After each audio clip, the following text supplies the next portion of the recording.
لله نحمده ونستعينه ونستغفره ونعوذ بالله من شرور أنفسنا ومن سيئات أعمالنا من يهده الله فلا مضل له ومن يضلل فلا هادي له وأشهد أن لا إله إلا الله وحده لا شريك له وأشهد أن محمدا عبد الله ورسوله صلى الله عليه وعلى آله وصحبه وسلم تسليما كثيرا. أما بعد، فإن خير الحديث كتاب الله وخير الهدي هدي رسول الله صلى الله عليه وعلى آله وصحبه وسلم، وشر الأمور محدثاتها وكل محدثة بدعة وكل بدعة ضلالة وكل ضلالة في النار.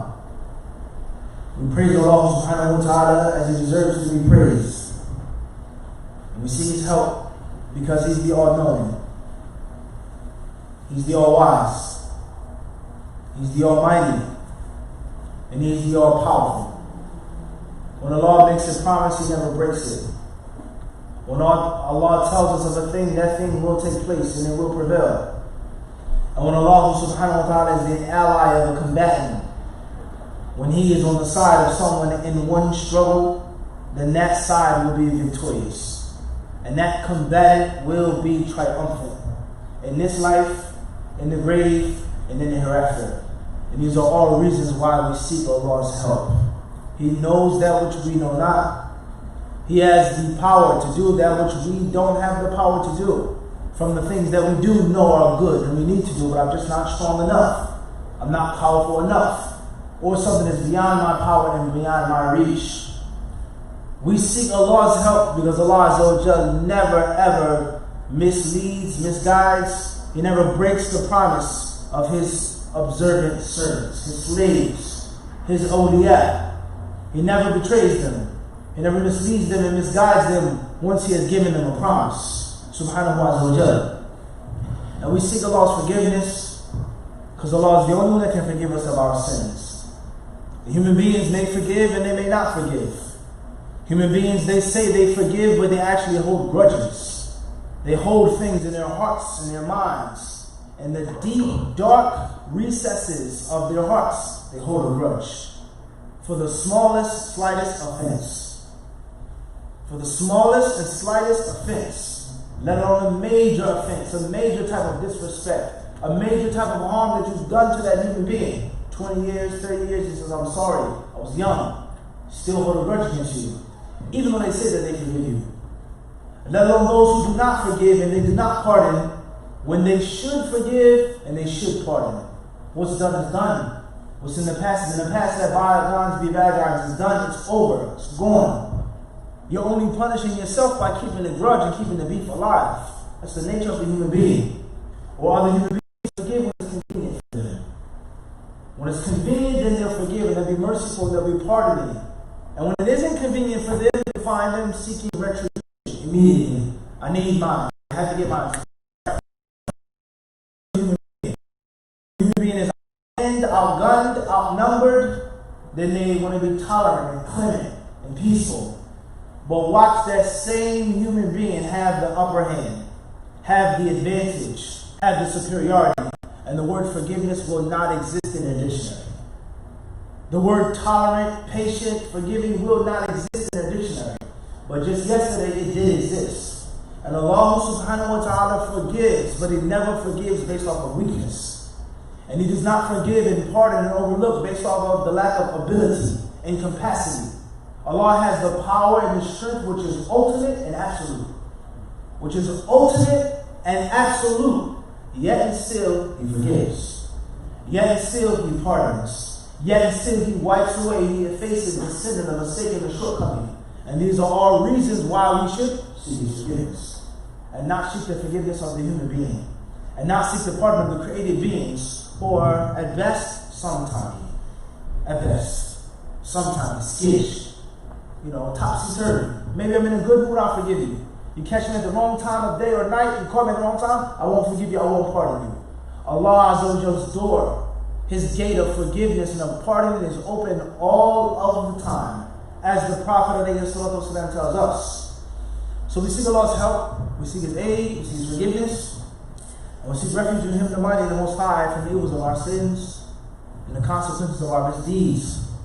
Those who are guided is because Allah has made them so, and those who are misguided is because Allah has also made them so. I bear witness and I testify, alone without any partner, that Allah is the true God, the one deity of worship, who deserves to be worshipped, alone without any second, third, or fourth.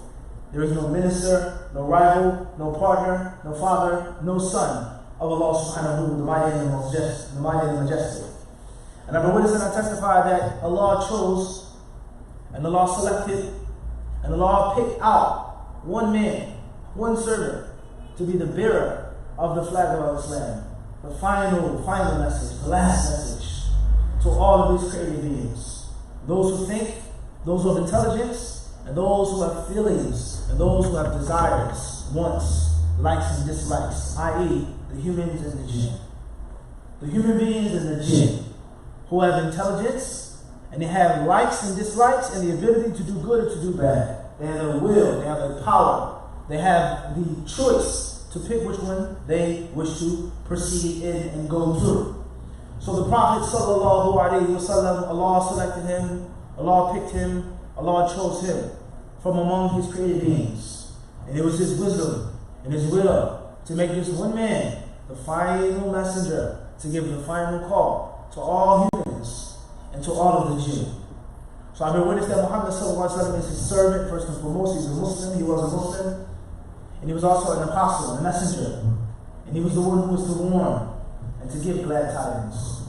He's the one that explained to us and taught us and educated us how to go to paradise and how to obtain Allah's good pleasure and how to avoid the hellfire and how to stay far from Allah's wrath and Allah's anger. May the prayers of Allah be upon him. May his name be mentioned in the assembly of the chief angels. May the Prophet ﷺ's companions be pleased with Allah, may Allah be pleased with them. May Allah accept their sacrifice, their fighting, their struggling, and their propagating of this great religion, and all Muslims who follow the right guidance to proceed.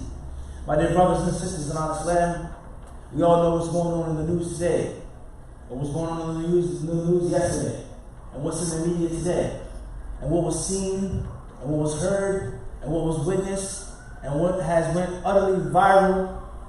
No matter who you are or what you are, my humble opinion is that you should find it utterly disturbing and appalling. Utterly disturbing and appalling if you're a Muslim. One who practices, one who doesn't practice, unfortunately. One who's knowledgeable and learned, one who isn't that knowledgeable and isn't that learned. If you're a Jew or a Christian, if you're an American citizen, patriotic or not so patriotic, you love, you support your country, you trust its leadership, or you don't necessarily feel that way, or there's detail. Some things I like and I appreciate, other things are wrong.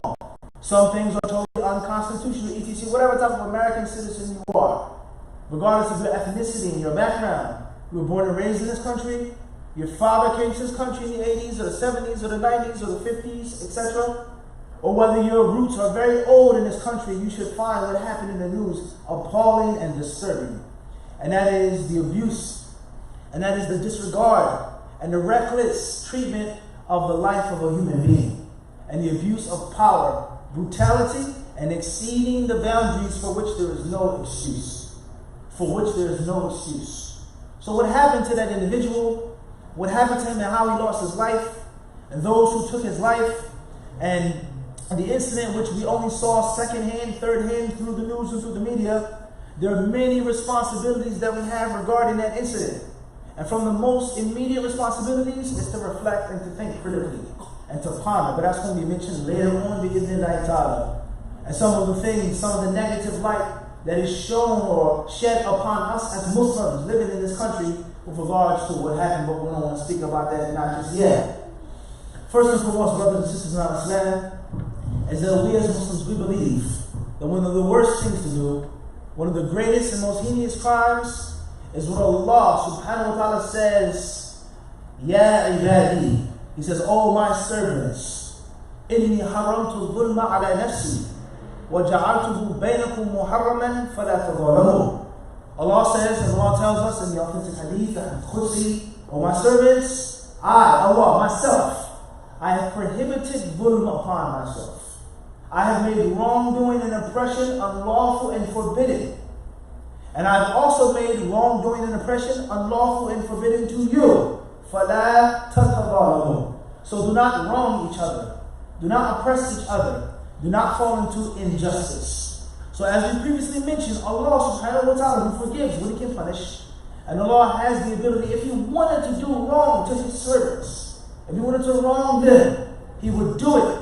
And He wouldn't have to fear any retribution or revenge. وَلَا يَخَافُ عُقْبَاهَا. Allah tells us. فَدَمْدَمَ عَلَيْهِمْ. Allah destroyed them. He wiped them away when they disobeyed their prophet.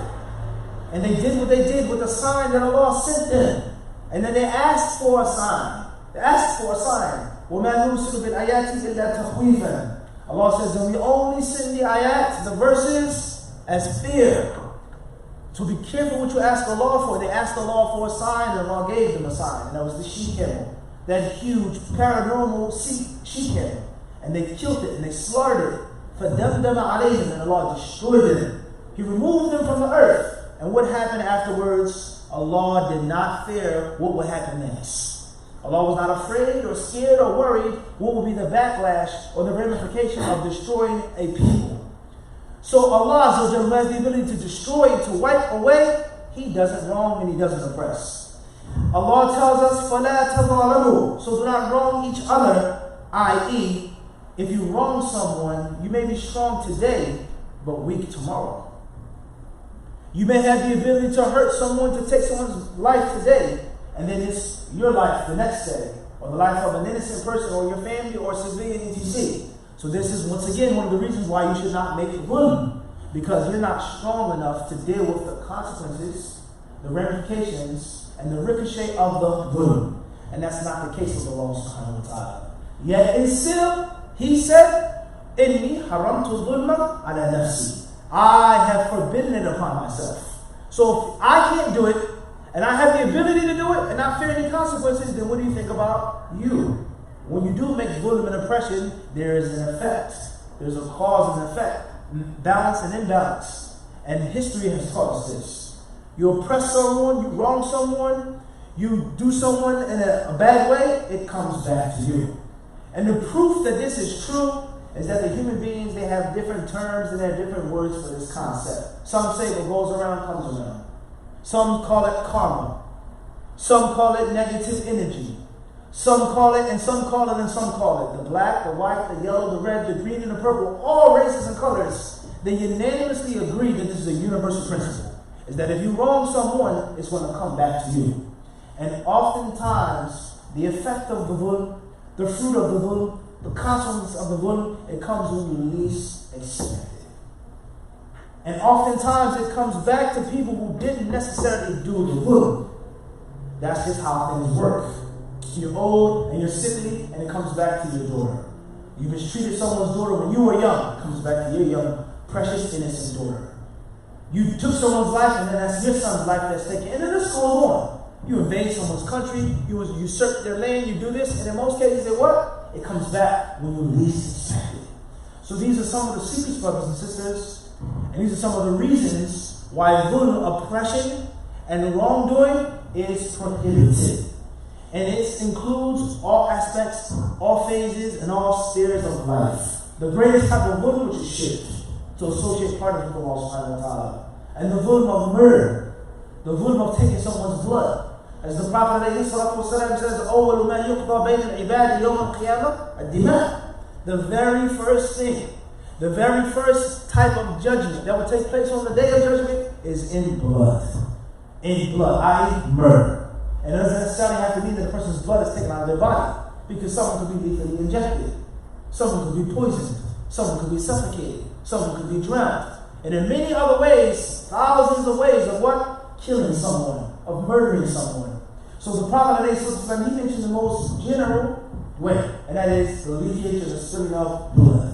The very first thing that the people will be asked about on the day of judgment, meaning after the prayer, after their deeds that they had to do with Allah, the deeds that pertain to themselves, is blood.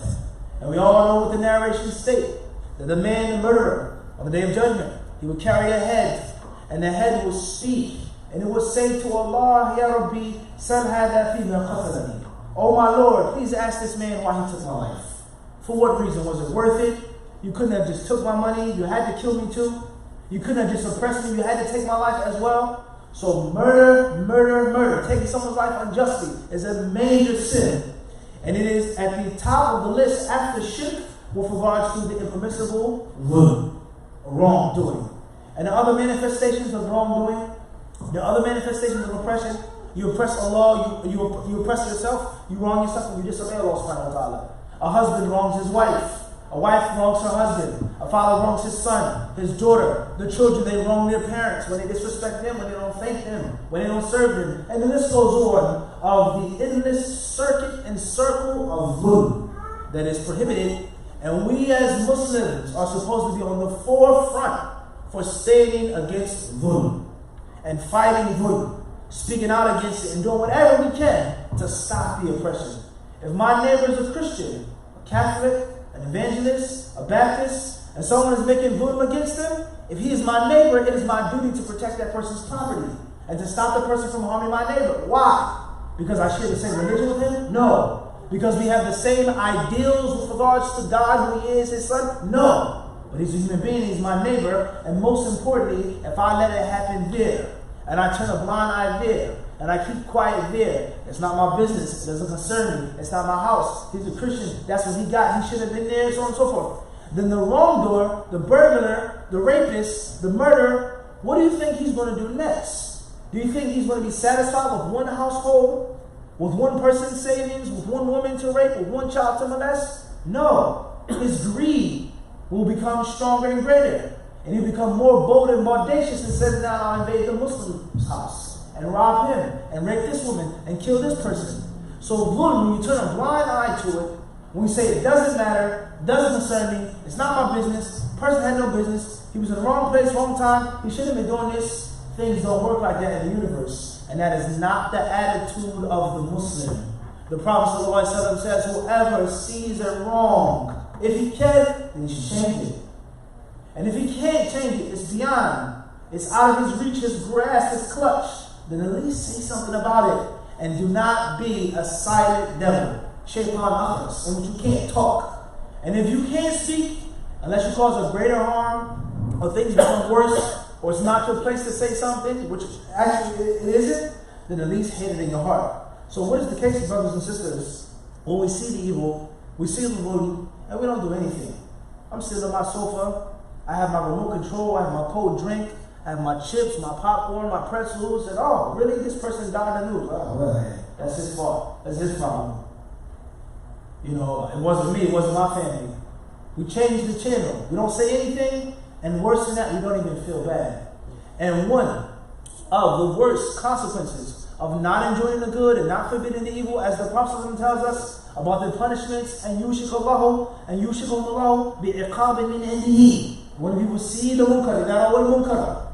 They see it and they don't say anything. فَلَمْ يُغَيِّرُوهُ, they don't change it. Allah will punish each and every one of them. Ibn al-Qayyim rahimahullah ta'ala, he said, مَنْ تَرَكَ الْأَمْرَ بِالْمَعْرُوفِ وَالنَّهْيِ عَنِ الْمُنْكَرِ مَخَافَةَ الْمَخْلُوقِينَ نُزِعَتْ مِنْهُ الطَّاعَةِ حَتَّى لَوْ أَمَرَ وَلَدَهُ أَوْ عَبْدَهُ لَاسْتَخَفَّ بِهِ. Or كما قال rahimahullah. He says, whoever avoids enjoining the good and forbidding the evil, whoever turns a blind eye, whoever says it's none of my business, it's not my problem, whoever does not stop the dhulm out of fear of the created beings, I'm scared, I'm afraid. Ibn al-Qayyim says, نُزِعَتْ مِنْهُ طَاعَةٌ. He says that no one will obey him, and no one will respect him. Even if he told his son to do something, لَاسْتَخَفَّ بِهِ, he would look down upon him. So think about that. How many times do you have to tell your children to do something?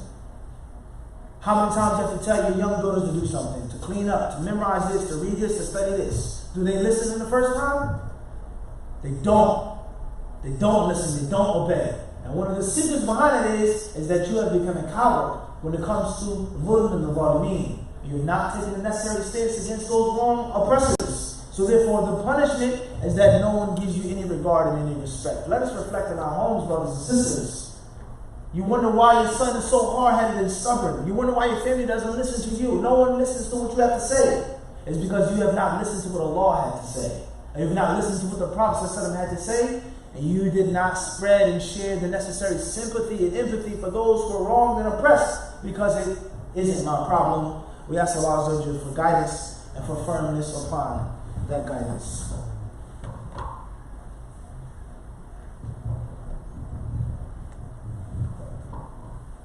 Alhamdulillahi wa kafa wa salatullahi wa salamu ala ibadihi alladhina istafa wa ba'd. With regards to the critical reflection upon a person who lost his life at the hand of, according to one narration or one version of the video, a police officer. And another version, another riwayah of that video, all three of them was upon that individual face down on the ground, who clearly said, I cannot breathe. And subhanAllah, from the amazing things, as the man was losing his life, according to the video, begging and pleading for help, he used the word please. He had some type of respect and etiquette in his last dying moments. He says, please. He didn't curse. He didn't swear. Get the bleep off me. He mentioned the word please. So, from the things that we get when we think and we reflect upon what happened, how that person lost his life, one of the most appalling things is with regards to Islamic scholarship in the United States and in North America. And we have scholars, and we have doctors, PhD holders, and there's inspirational speakers and callers to Allah. When it comes to other causes and other movements, you find them on the forefront. The first one speaking, they hold the biggest sign in the parade or the protest for other causes and other movements. But for causes and movements of such and zulm of such, you find them totally silent. So let's make an example of this. Talk about LGBTQ. Those who are homosexuals, those who have different sexual orientations, queer, quote unquote, those who get their sex changed, they change their identity, they use different pronouns, I'm not a he anymore, or a she, so on and so forth. You'll find this scholar, you'll find this doctor, you'll find this inspirational speaker holding a conference, a debate, a lecture, having a scholastic argument over these people's rights, what they deserve. And some of them will go even far to say it's not impermissible in Islam to have relations and dealings with the same sex. That's fine. And others are a bit more sly, a little more sneaky. They use a little more tact to their arguments. And they'll say, listen, Islam prohibits lesbianism. Islam prohibits homosexuality. But it's no different than fornication and adultery.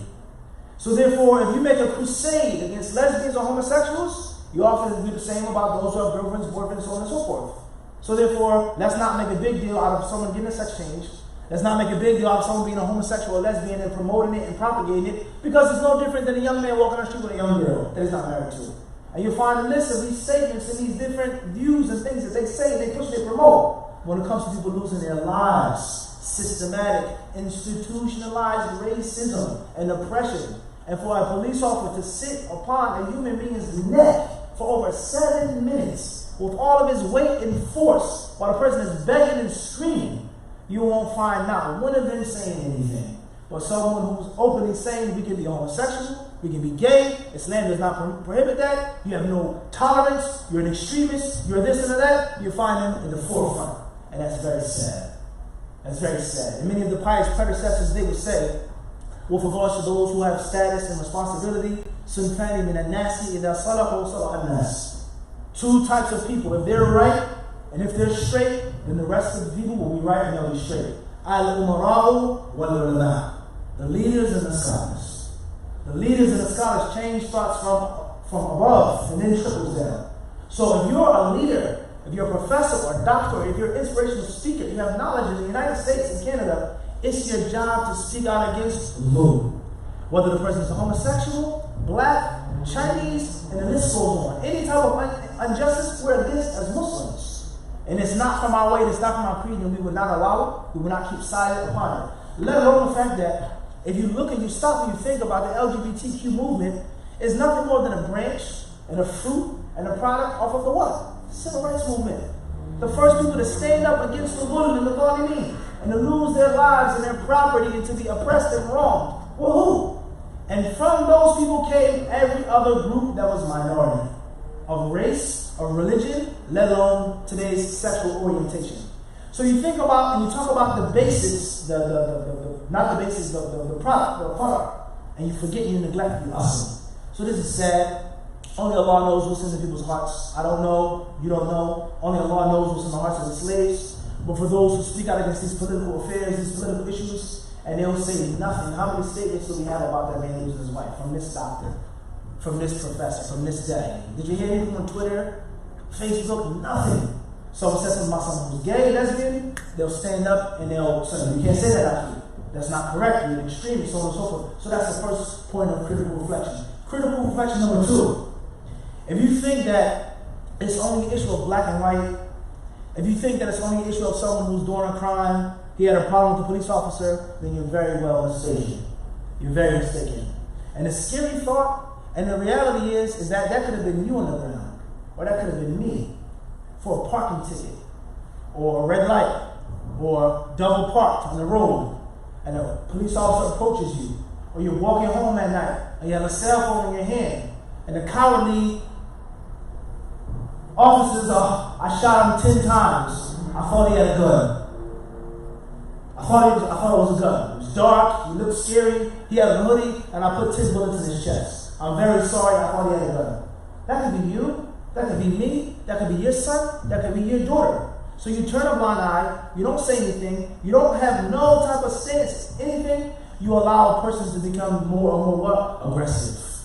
Thirdly is, so don't think that it's just a racial thing. It's deeper than that. It's deeper than that. Number 3, and the last point that I mentioned being the night Allah, is that it's sad when a person is put in charge of safety, security, servicing, and protecting the people, they become the oppressor, and they become the wrongdoer. That's ultimately sad. And that's because the people will lose trust. And as the commissioner and the chief, he himself said, trust is the glue of the society. That is the thing that molds the people together. The relationship between the police and the relationship between the citizen is trust. That this person wearing this badge, this person who's legally and lethally armed, this person has the ability to stop my moving car, and so on and so forth, is not going to cross the boundaries. But his job is to serve, his job is to protect, and his job is to maintain order and to enforce law. So what happens when someone uses and abuses their authority and their power, the people they lose and they lack trust. And the people, they'll talk about the police officers, and they make songs about them, and they'll call them names. And what happens when there's no trust and there's no respect between the citizen and the police officer? Now we have chaos. No one wants to listen. No one wants to obey. And then things become even more out of control. And then, last no doubt, it all started from this one exceeding the boundaries. So the first thing I think about when I see a police officer is not, he's going to protect me, he's going to serve me, he's taking care of me, he's risking his life for my safety. The first thing that I think about is, he's going to pull me over because of the color of my skin. He's going to pull me over because I'm wearing on my head. He's going to find a way, your light was out in the back. Really, officer? You were doing 70 miles an hour. Officer, only 60. Clearly lying. That's the first thing that you think about. I'm not getting out the car, and I'm not answering any unnecessary questions. And that's not how things are supposed to be. The last but not least, brothers and sisters, is the cowardly leadership. And those who don't have the necessary strength, the necessary ability to punish the wrongdoer. Someone loses their job and then what? So, I'm still going to get my pension. I'm still going to get this. I'll be rehired. Nothing happens. The mother at home who's crying in tears, their family who lost their son in that tragic, horrible, horrific way.